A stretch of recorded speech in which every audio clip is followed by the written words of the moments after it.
Here's a prophetic word from the 15th of August in 2025 concerning policies that were brought in the Nazi regime 1933 to 1945. The two policies called the editor's law and forced coordination. They were deceptive terms that were used to deceive the population so that they could control the narrative and centralise communications under the government and punish people who were acting contrary, journalists who were free thinkers, free press.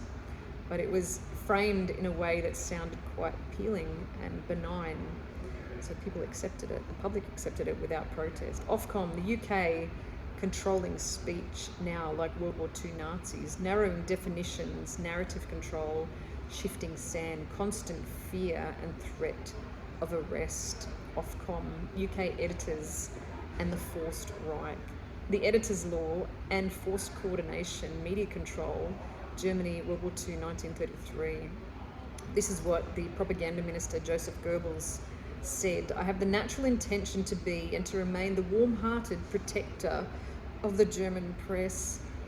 These are the words that he spoke, the propaganda minister Joseph Goebbels, when he introduced the so-called editor's law on October 4, 1933, a law that fundamentally changed the work of journalism in Germany. The Nazis chose the term to refer to journalists because it sounded more German, regardless of whether they lived in the Reich, in Germany directly or in occupied nations. Media professionals who were involved in the resistance were often arrested, deported to concentration camps and mistreated. Many of them were killed. However, this was not the only reason why there was little opposition to the law. After the forced coordination law came through, that was the second part of the policy of the press,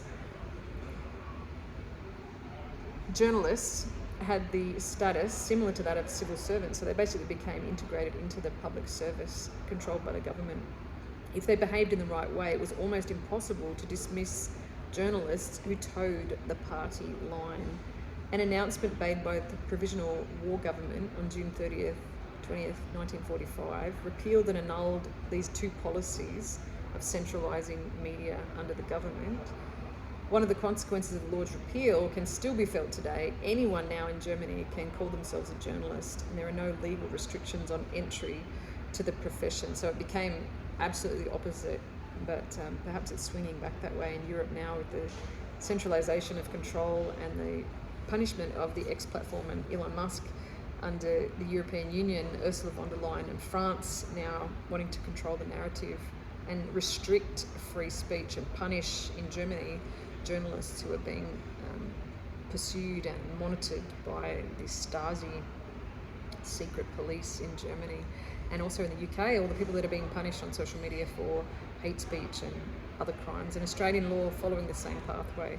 So slipped in just quietly to silence people under a false banner, false policies title that sounded very benign but ended up being deadly, silencing free speech and opposition against the Nazi regime. Beware, UK, Ofcom, the Fourth Reich.